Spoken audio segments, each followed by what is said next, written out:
Well, now it's time for a review of what's making the headlines in the papers this morning with Dr. Constance Ikwoku and Benga Ashiru.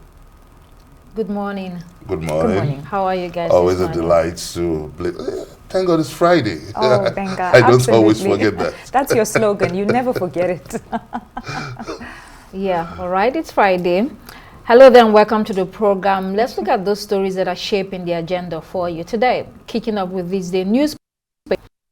Day turns attention this morning to the Armed Forces Remembrance Day celebrations, with President Tinubu promising soldiers that their sacrifices will never be forgotten. On the political front, a stunning declaration from Alhaji Atiku Abubakar's son, Abba, who has defected to the ruling APC, pledging to work for the president's re-election. Minister of Finance, Wale Edu, says the federal government achieved 85% capital expenditure execution in 2024. Moving on to Vanguard newspaper, which raises concern about the country's 152 trillion naira debt, which finance minister claims is driven by forex rates re-evaluation and reforms, is essentially implying the debt is not as a result of reckless borrowing. Daily Independent focuses on the Armed Forces Remembrance Day too, with the president praising the courage of fallen heroes. But the African Democratic Congress says President Tinubu's absence on that day sends a wrong signal. On security, the Minister of Defense states that the government does not pay ransom.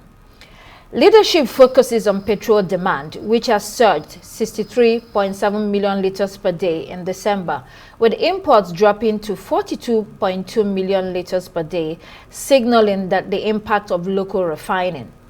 Atiku's son declares for Tinubu, we've seen that. And on the economy, inflation moderates to 15.15%. And National Revenue Service clarifies that VAT applies only to bank service charges and not transfers. New Telegraph writes about EU removing Nigeria and 5 other African countries from high-risk finance list.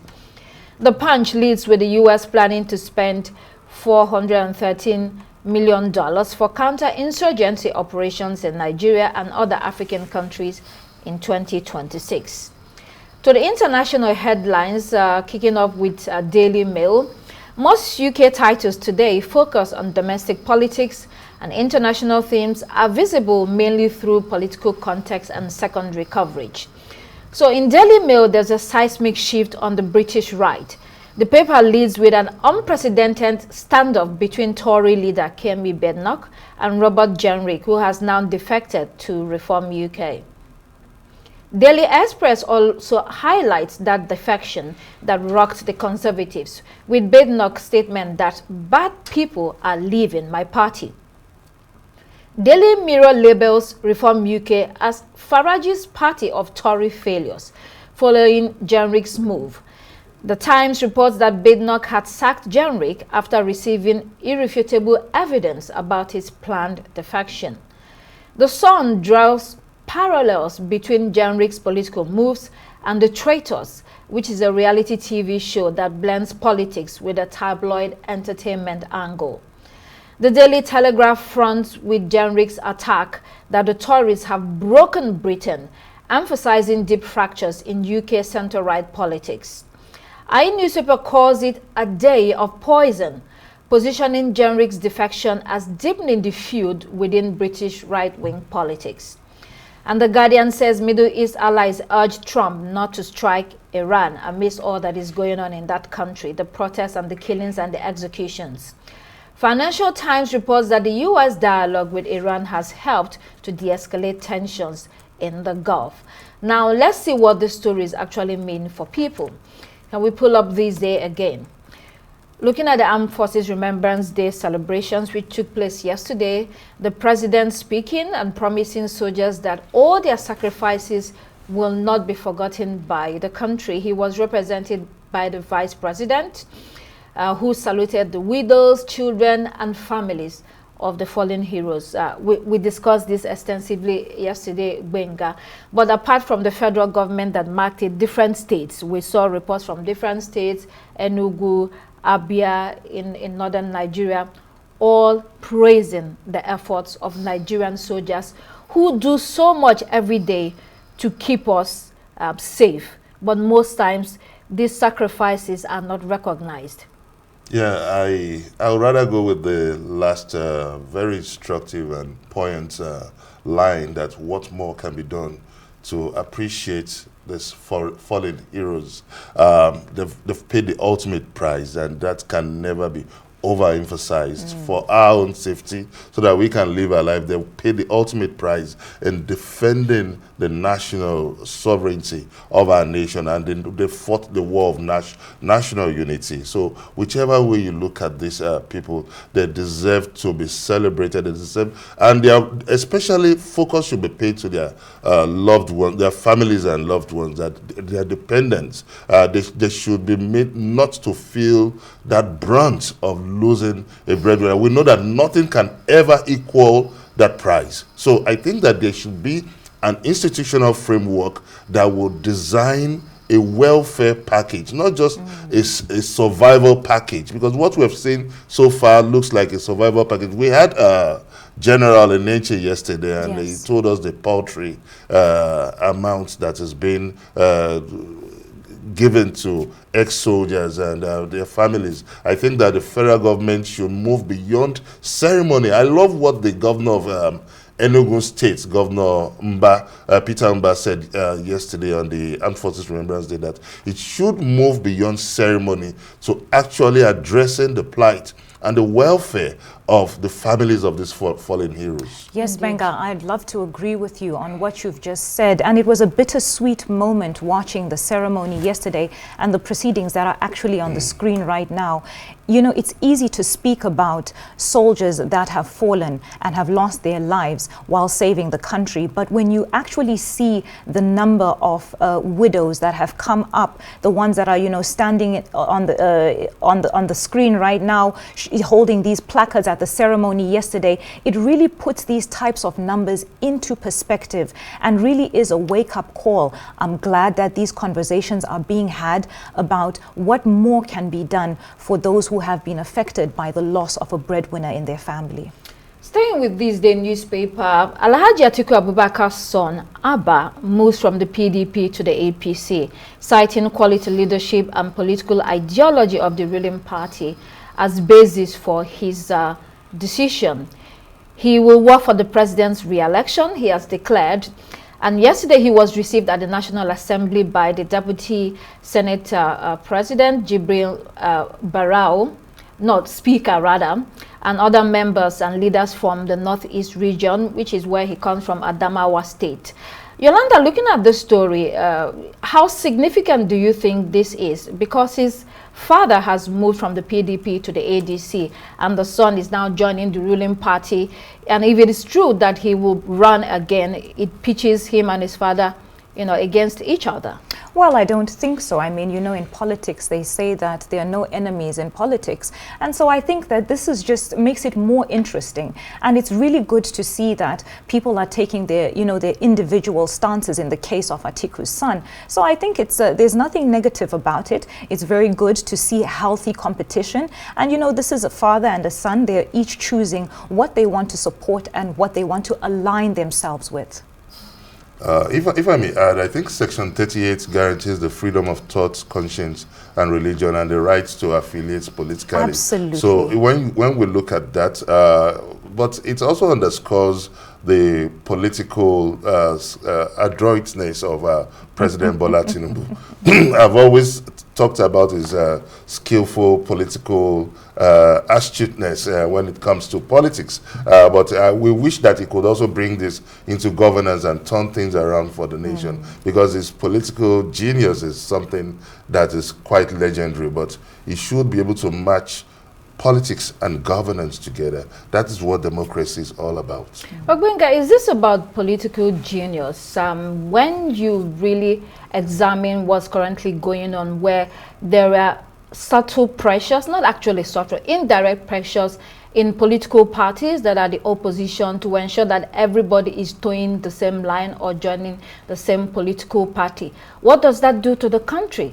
It must have shown some high level of ingenuity to bring someone's son because you know that's no, apart from his son okay. now, there's so many other people. Yeah, the political space is indeed shrinking, and the political parties too, or the opposition parties too, have also hobbled. They've dragged themselves to that hobbled state because of this race for tickets and not for political ideology. So if there can be consensus in all this, but let's come together to rescue this nation. I think that the political parties will thrive. But when it is about race for political survival, race for party tickets, this is what you get. So it will come to that verge, that point of that end point of divide and rule. Right. So, and the ruling party will definitely thrive because they have the war chest, the institutional framework to drive their political agenda.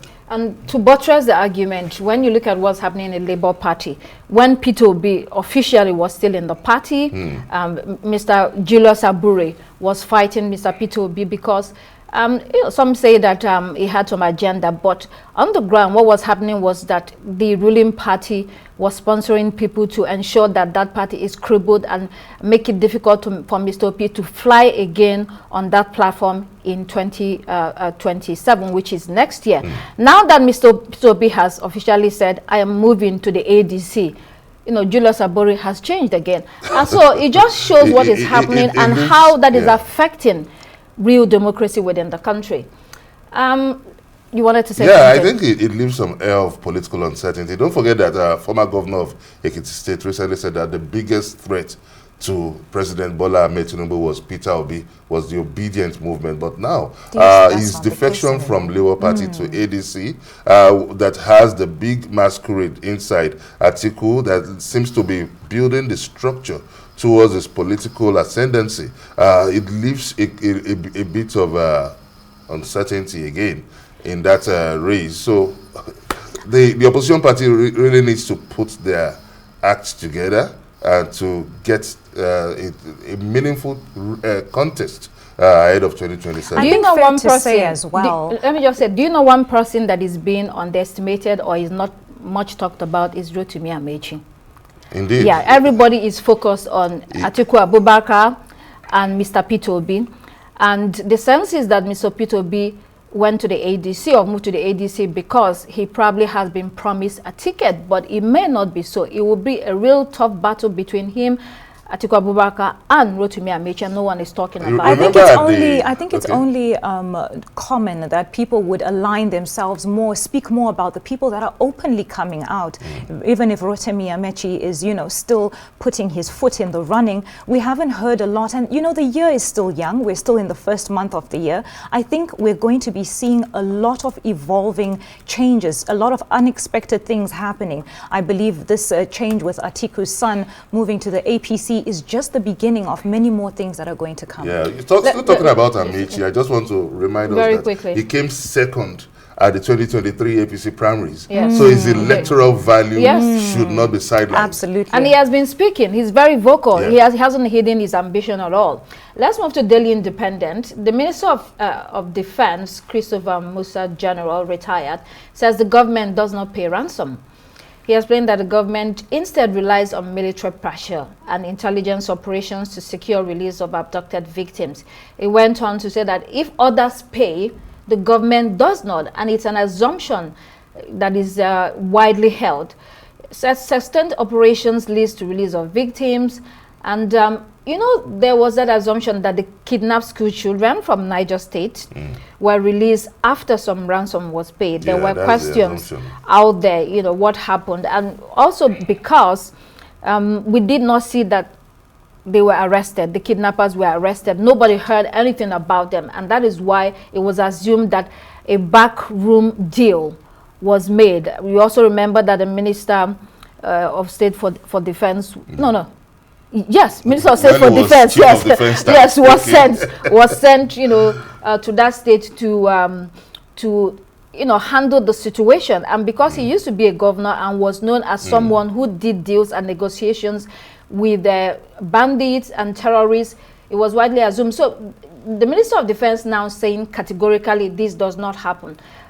Do you think that this quells that notion and widely held belief? I think the Minister of Defense, General Christopher Musa, is someone I really have a high level of respect for because of his pedigree and performance when he was Chief of Defense Staff. You recall that there were lots of apprehension of terrorist leaders during his tenure as Chief of Defense Staff. But on this statement, I would want to express my disagreement a bit. I think it's logically incoherent and empirically yet to be verified that they don't pay ransom. Because if they don't pay ransom and people and abductees from a radically and extremely radical ideological group is abducting someone, what was the basis of release? It said that military pressure and intelligence operations. I think that would not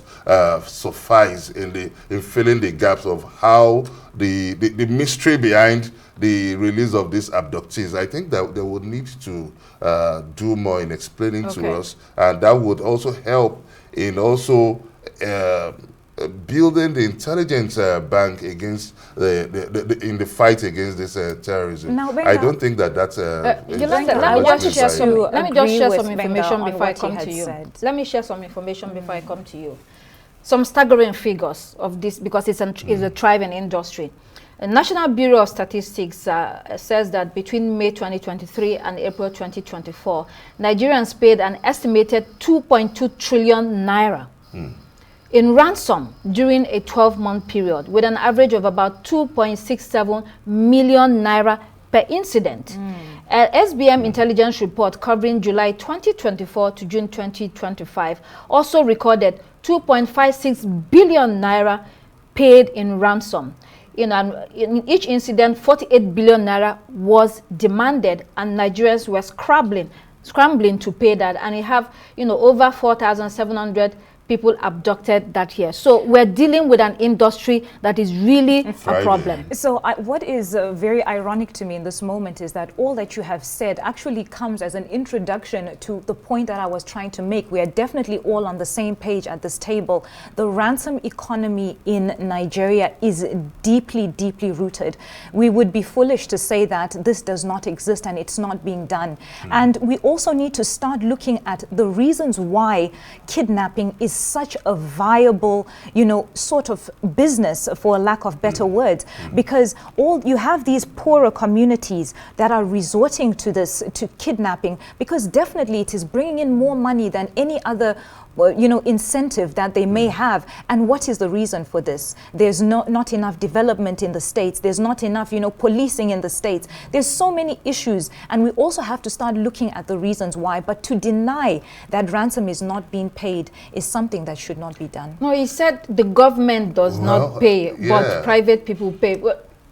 There's another angle. There's another angle to all of this.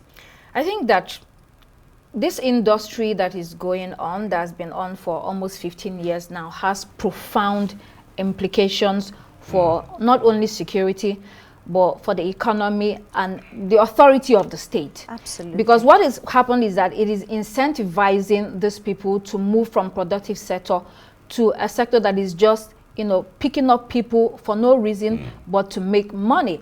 So it's effectively funding criminal networks and bandit groups and weakening the deterrent aspect of law enforcement. And secondly, billions of nairas from people's pocket. This is like a hidden tax on citizens, draining their household savings, disrupting farming and trade and travel, and worsening, poverty in already vulnerable communities, because most of these communities that are affected are far-flung in places where people barely, can earn a living, and then they are faced with this. And finally, institutionally, I think it creates a crisis of confidence on the state, because one of the reasons why people don't even wait for the police or soldiers is that they think they are never coming. So the first thing they do is that, how much do you want? We just want our people to get out of the den of kidnappers, and they scramble and look for the money to pay for it. And that's just what it is, because they do not believe that the state is coming to save them. So it is a crisis that hopefully the Minister of Defense, General Christopher Musa, has said there's a new approach to insecurity we will have to wait to see within the next 1 year, at least give him time to see the kind of dramatic change, if there is, that will come about in the security sector. I think it's also important to be fair to the Minister of Defense. He is a trained soldier by background. So the job of the military is not to negotiate with terrorists or to pay ransom. So I think he's just crossing to that political aspect of his job as now Minister of Defense, from Chief of Defense Staff to Minister of Defense. And I think that in the days to come, I think the bigger political reality may dawn on him, and on that stands on whether the Nigerian government pay ransom or not, we can have more clarity on that. In New Telegraph, New Telegraph, impeachment, Rivers State. Rivers Assembly shuns assumption date a week after they were scheduled to resume. The report says the delay in resumption might be due to the intervention of some members appealing with their colleagues to stop the impeachment process. And still on that matter, the president of the National Council, Professor Benjamin Okaba, was interviewed, and he said that the impeachment plot was no longer about disagreement over budget and governance. Rather, it's an effort to subvert the will of the people. I mean, 2 points quickly here. The will of the electorate was Fubara.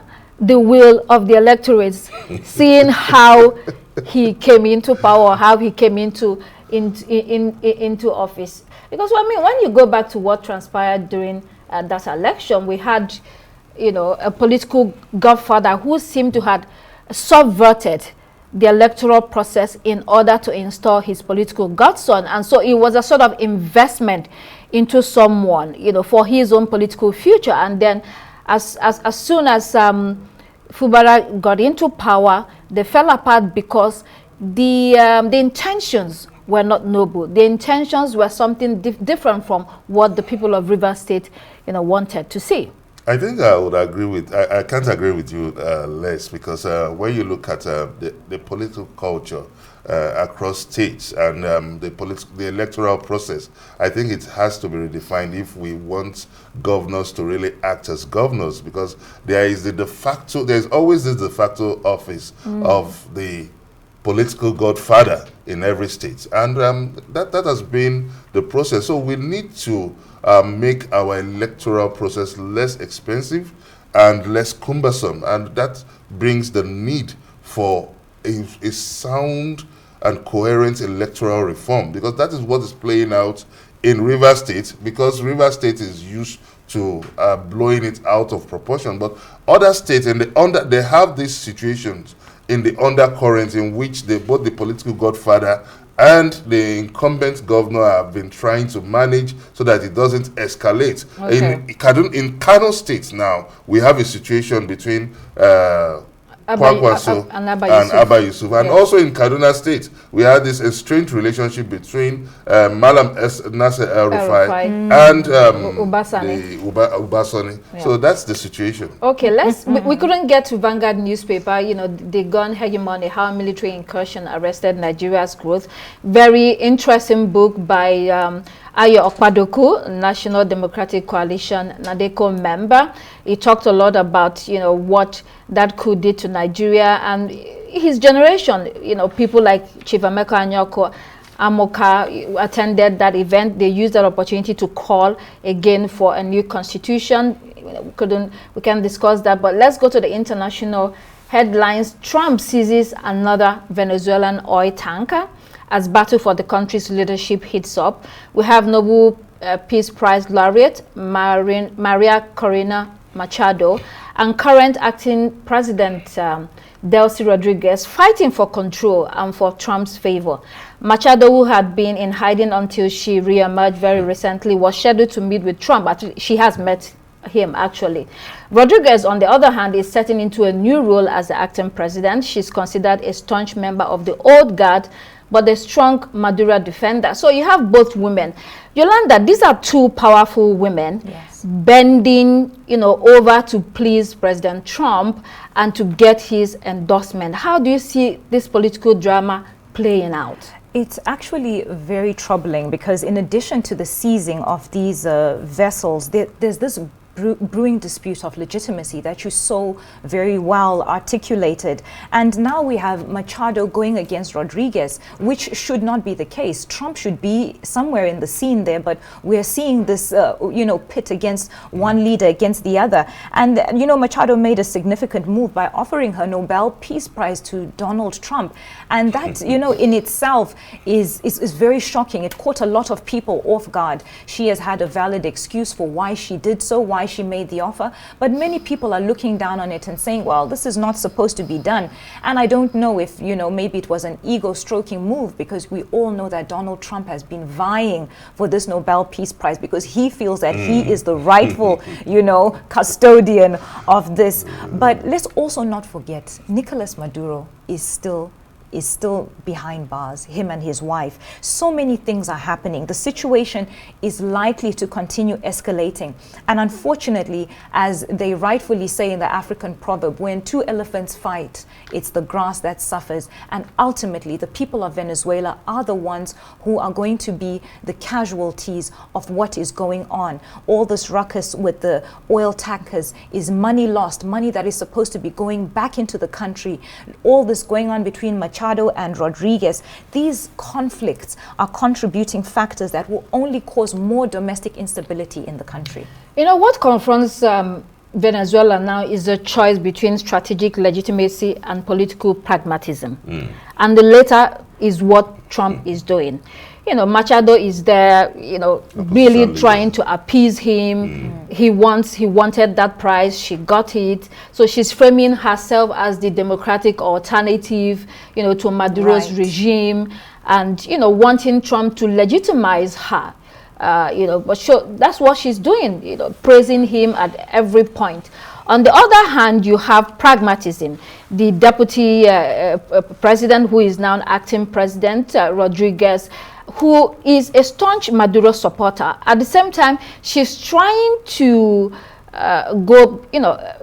run a tight rope, so to speak, trying to keep the peace at home with Maduro supporters because she's still part of the government, and also trying to please President Trump. We saw how she opened the gates of Venezuela, saying she will supply the oil that President Trump needs. She's ready for the trade deals that Mr. Trump is interested in, and Mr. Trump is a man of deals. If you're going to do deals with him, he gets what he wants, you get what you want, and that's what it is. So having said that, when people look at this, it's like these two women, what is actually going on? And when you also think about how Trump, is handling the whole thing, some would say that he had that meeting with Machado. Some will say that his thoughts can change very quickly. He might, at the end of the day, endorse her. He hasn't endorsed her. But when you look at his record also, for instance, the mayor of New York, Zoran Mamdani, when he had a blistering comment about him during the campaign, when both of them met, he was very, very nice. And he said, oh, you actually look better in person. The same thing happened when he met the president of Ukraine, who he gave a public beating, at the White House, or verbal beating. And then the next time they saw, it looks like everything had been spoken out, and he praised him for wearing a suit to the White House that time around. So he changes his mind depending on the circumstances. Yeah, just to add a little, because I know our time is fast spent. I think a few days ago we had this story of political lobbying between the federal government and the Biafra group. And I think that it's now been established that if there's anyone in doubt, that lobbying is an international culture in international politics. Of course. So Yes. that is why we've seen Maduro and the other Rodriguez and fighting force. But I think if you look at where this is tilting to, Machado is likely going to be used as a political option because Rodriguez is already meeting the demands of Trump. And so that leaves you with some of this international inkling to what's happening in Venezuela, besides being the largest oil, having the largest oil reserve in the world. So that tells you the undercurrent that this is no doubt an oil war. All right, those were your headlines for today.